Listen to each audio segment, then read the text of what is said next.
All praises to Yahweh, Bahashemi, Hawashai, Bahashem, Kakadash, double honors to the apostles and the elders, peace, blessings, and honors to all the brothers in this truth. Now on the run. Among them, an Afghan female reporter asking the world to pray for her as Taliban soldiers go door to door, forcing families to give up their daughters, some as young as 12, to be sex slaves for their fighters. Look at the spirit there. And the reason why I'm bringing this out, because a lot of you emotional dudes out there that's been westernized got on the apostles, for the RAPU at the E doctrine. And you guys wanted to get on the elders because you guys are emotional rather than seeing for what it is. And look at the spirit. They even said as young as 12 years old. We say, look, a young maiden woman could be as young as 12 years old. Mary, the mother of Yahushua, could have been as young as 12 years old when she got popped by Joseph. And see, this is the spirit working. This is how you know we got the truth, man. Y'all got to get out y'all feelings. This is what happened when countries or whenever there's an opposing side that goes to war and one side wins over the other. And that's all we were saying. That's biblical. That's in the Bible. I'm about to read it right now. And this stuff is coming. There's a war going on right now. You're seeing a glimpse what's happening in Afghanistan, what's going to happen over here in Mystery Babylon, America. You're seeing a glimpse. You're seeing when society total collapse, people are going to be out there in whatever tents, camping tents and teepees, and like they said, women are going to be ravished, man. A lot of people don't want to talk about that because they get in their feelings. But if you get in your feelings, then you just lying to yourself. You ain't going to be prepared when that time comes. A lot of women are going to be ravished. Men are going to take what they want.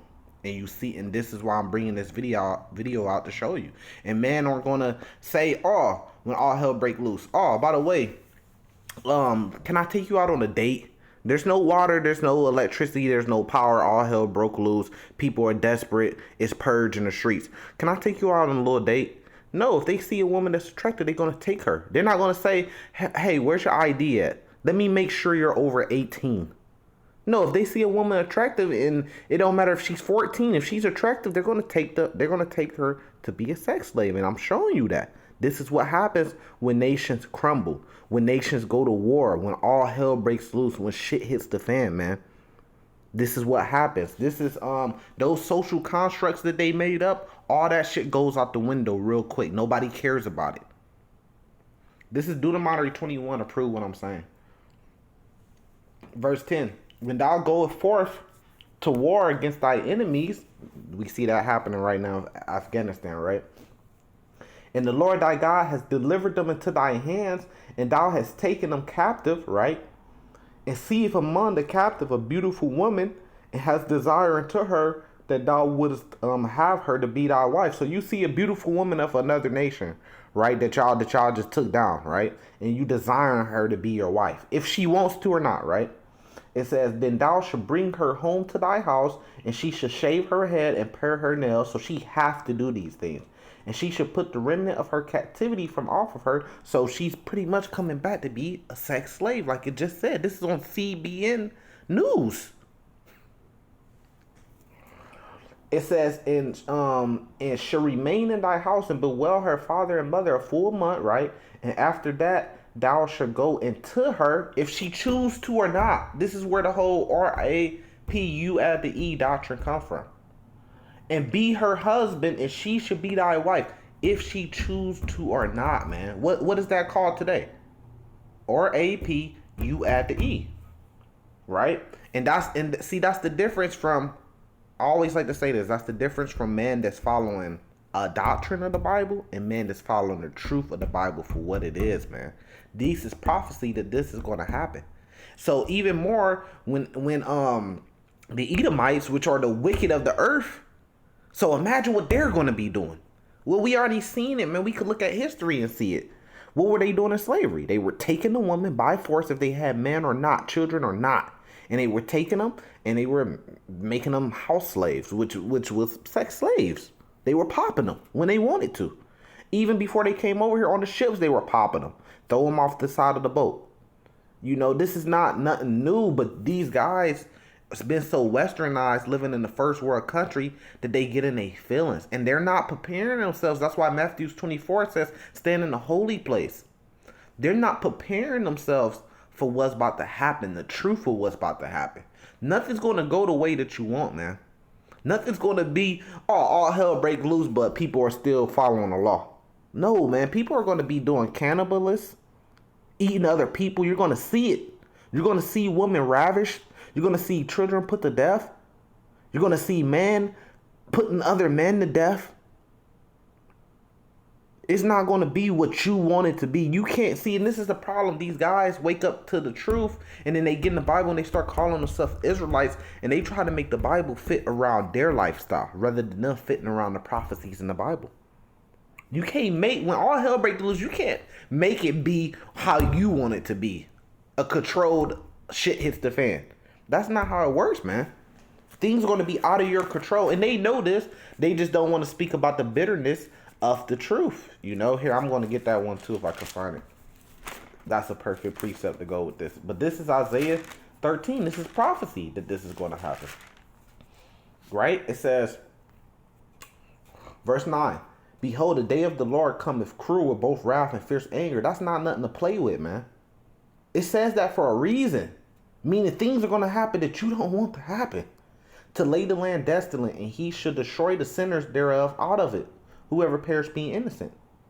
The Lord's going to put that spirit on us during that time to have no pity. To have a cold heart. To not, just, you're going to be like the movie, The Book of Eli. Keep going, man. You might see a woman get ravished, you're going to keep going. Why? Because whoever perished being innocent. And it says, look, he should destroy the sinners thereof.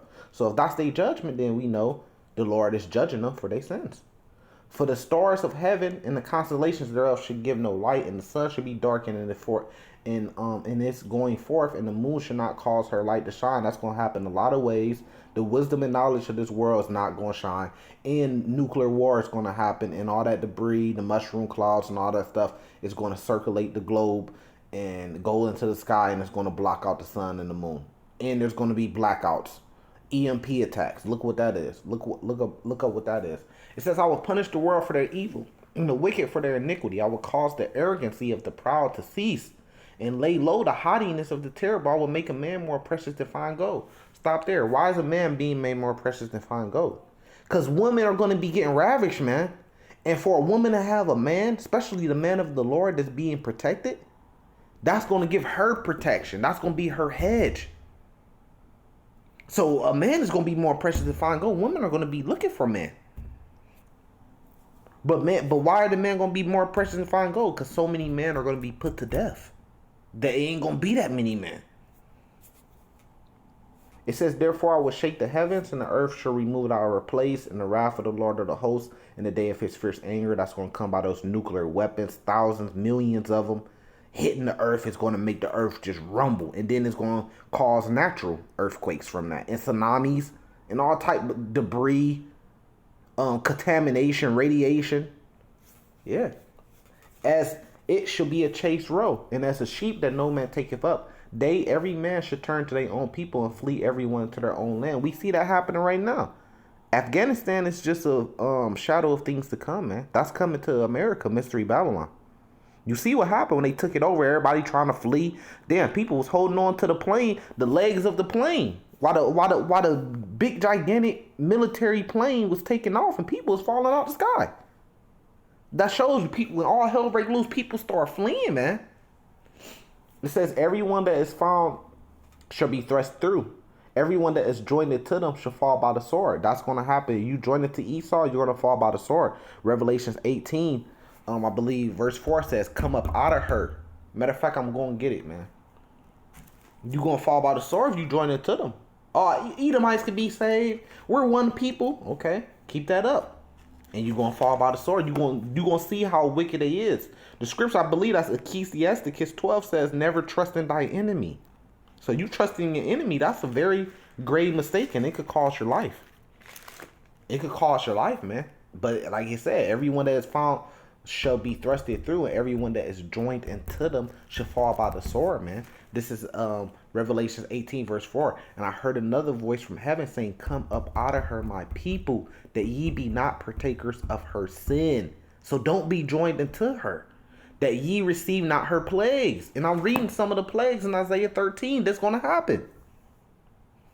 So you got to think about it, just like in Afghanistan. If you're with the opposing side now, and the Taliban is taking it over, and you're joined into the opposing side, you would be put to death right now. You will die by the sword.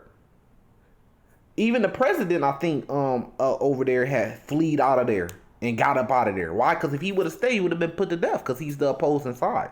So when Esau becomes the opposing side and America's getting destroyed, if you're going to be joined into them, then you're going to fall by the sword, like it says, prophecy. It says their children also should be dashed to pieces before their eyes. See? People ain't talking about that. What you see on your screen right now. Children are having a very hard time right now. Very, very hard time right now in Afghanistan. That's just a shadow of things that's coming to America. This is going to be the Lord's finale. Read Isaiah chapter 34 and see how the Lord is going to do it. It's going to be a sacrifice in the land of America. The whole land of America is going to be a gigantic sacrifice that's going to be put on fire. Why? Because they spilled the blood of his chosen people on this land. It says, before their eyes, their houses shall be spoiled. Why do you think these people are out in tents and they're not in the houses? Because the houses are spoiled, man. It says, and their wives ravished. What does that mean? And their wives ravished. And are they ravished by choice? No, man. That's the RAP. You add the E doctrine. That's what it's talking about. So this is biblical. So here all these dudes and they feelings want to come at the elders and stuff like that about teaching the truth of the Bible, right? When it's clearly biblical. We read the precepts verbatim. What does it mean? And I just read it in the law. Deuteronomy 21 is in our law that we could actually do that. Because we going to do that. When we get the kingdom, we're going to take wives and concubines of the other nations that we take into captivity by force. They're not going to have a choice, man. Even though they're going to want to anyways, because we going to have the kingdom. Just like our woman in slavery didn't have a choice. When the master said, look, you're going to be a house slave, she had to do it. She ain't have no choice to say, no, I don't want to. The master said, look, come up to my room and start touching her and kind of start pulling down her skirt and bending her over. She didn't have a choice to say, no, I'm not going to do it. No, she put to death, hung. She had to do it. So it's the same thing. That's righteous judgment, man. Matter of fact, let's jump to Revelations. Deuteronomy 30 tells you, look, that was the curses that was put on our people. Deuteronomy 28 and Deuteronomy 30 tells you the Lord going to take those same curses and put it on our enemies, the other nations. Revelation 13, man, verse 9. If any man have an ear, let him hear. He that leadeth into captivity should go into captivity. So whoever you say the people, the Edomites are, but whoever the people are, if you say the people that took us in slavery are not Edomites, whoever they are, they're going into captivity because they took us in captivity. And that, and he that killeth with the sword shall be killed with the sword. Here's the patience and the faith of the saints. We're supposed to be praying for this. We're supposed to be patiently waiting for this. We should have faith that this is going to happen. Right? Or am I bugging or something? This is Revelation chapter 10. And this is why these guys go against us. And this is why they were going against the elders. Right? When the elders was just bringing out the truth. This is Revelation chapter 10, verse 9. And I went unto the angel and said unto him, give me the little book. And he said unto me, take it and eat it up, and it shall make thy belly bitter. Why? Because when the truth of the Bible, when Isaiah 13, children being dashed to stones, wives being ravished, when they hear that, that makes their belly bitter. So they can't bring out the truth about it. They can't go out there and teach the truth about it because it's bitter to them. It should be in thy mouth sweet as honey. So yeah, this book, this truth, when they come into the truth and they know they Israelites, look, the truth is sweet in their mouth as honey. Oh, we're the Israelites? Oh, we're God's chosen people? Oh, we have a kingdom coming for us? That's sweet as motherfucking honey, man. But then when you hear the judgment, when you hear the day of the Lord is fierce with great wrath, when you read Zephaniah chapter 1, the day is terrible, Then it becomes bitter in your belly. When you start, okay, so what does it really mean that it's going to be a terrible day? And then you start reading some of the things that's going to happen. Then it becomes bitter in your belly. Then you want to say, oh no, that's not right. You trying to escape the Lord's judgment. Or you trying to change the Lord's judgment. That's wicked. But they want to call us wicked for teaching the truth. This is Psalms chapter 40. Verse 7, it says, then I said, lo, I come in the volume of the book, it is written of me. The whole book, the sweet, the honey parts, and the bitter parts. I have preached righteousness in the great congregation. Lo, I have not refrained my lips, O Lord, thou knowest. So these other camps that got on the elders for bringing out the truth, they just refraining their lips. They could read the same thing. They seen the elders bring out the scripture to back up what they were saying. And they could have went to the scripture and studied it. But no, they refrained their lips for bringing out the truth. Why? Because it was bitter in their belly. Why? Because these people want to be loved. They don't, like Matthew 24 say, they don't want to be hated for the Lord's name's sake. They want to be loved for the Lord's name's sake. They want to get a gigantic congregation of women and children and people to praise them. That's what they want. They don't want to be hated.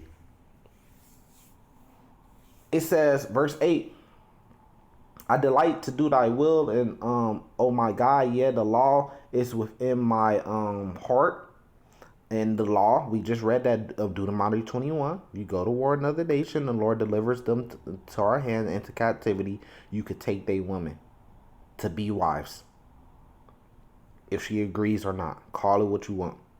It says, I have preached righteousness in a great congregation. Lo, I have not refrained my lips. Lord, thou knowest. I'm not refraining my lips, man. I'm what the Bible says, the truth. That's why I'm reading it. I have not hid my righteousness within my heart.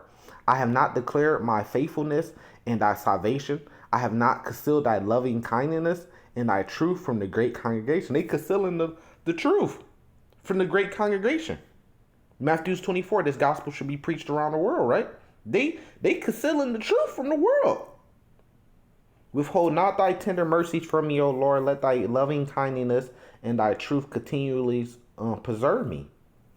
This is the truth of the Bible. If I could jump back, if I could find it. Where's that? Judges.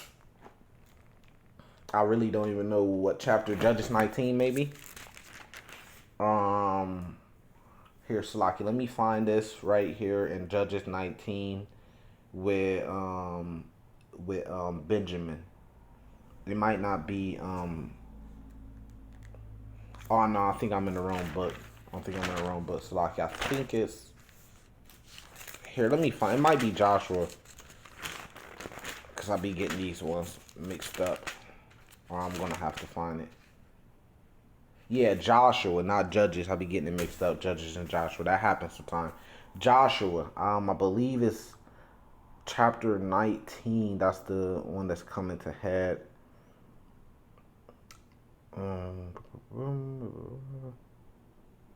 Here, let me find where I want it.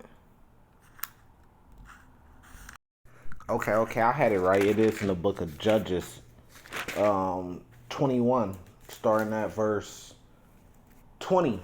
So you tell me, is this the RAP, you at the E doctrine? It says, therefore they commanded the children of Benjamin, saying, go and lie in wait in the vineyards. This is just showing you this is biblical, man. This is what always happened. The people in America just been westernized for so long that they can't see it, you know, and they ain't gonna be ready and prepared for it. That's why it's gonna be so crazy, man, when shit hits the fan, because people aren't prepared. It says, and see and behold, if the daughters of Shiloh come out to dance in the dances. So they line and wait in a vineyard. So they kind of like a lion, you know, they crouching like a lion. They lying and waiting. They plotting, you know. It says, and see and behold, the daughters of Shiloh come out to dance in the dances. So the daughters of Shiloh, they ain't even expecting it. They're like baby gazelles. They just out there. It says, then come ye out of the vineyard. So you got to kind of come fast, right? You kind of got to jump out the vineyard and catch you every man his wife of the daughters of Shiloh and go into the land of Benjamin. So did they come out and did they kind of jump out the vineyard and was like, woman of Shiloh, hey, let me take you out on a date.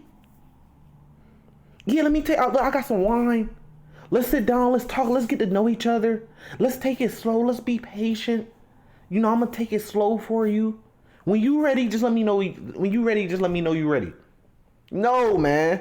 They was in the vineyard and it says, catch you every man his wife of the daughters of Shiloh and go into the land of Benjamin. And it should be when their fathers or their brethren come into us to complain. Why are the fathers and brethren coming to complain? Because they just took the woman, they just popped them by force. They ravished them. It says that we will say unto them, be favorable unto them for our sakes, because we reserve not to each man his wife in the war. For ye did not give unto them at this time that ye shall be guilty. And the children of Benjamin did so and took them wives, right? According to their number of them that danced, whom they caught. So why are they having to catch these women if they have like a mutual agreement? Why are they having to catch them? That's because they didn't have a choice, bro. This is biblical, but this is the bitter parts of the Bible. This is how this is how the Lord's gonna make a difference from who's really a man of the Lord, a prophet, and who just wants to be a preacher and a pastor at a great congregation, at a great church that's gonna refrain from teaching the bitter parts, the truth of the Bible. That's just gonna teach a doctrine. It says of them that dance who they caught. And they went and returned into their inheritance and repaired the cities and dwelt in them. And the children of Israel departed thence at that time, every man to his tribe and to his family, and went out from this every man to his inheritance. So they popped the woman, and they rebuilt the Benjaminites, by having babies with the woman that they took, regardless if they wanted to come or not. That's biblical. Insurgents, hundreds of thousands of ordinary citizens now on the run. Among them, an Afghan female reporter asking the world to pray for her as Taliban soldiers go door to door, forcing families to give up their daughters, some as young as 12, to be sex slaves for their fighters. Salvation to the elect. Shalom.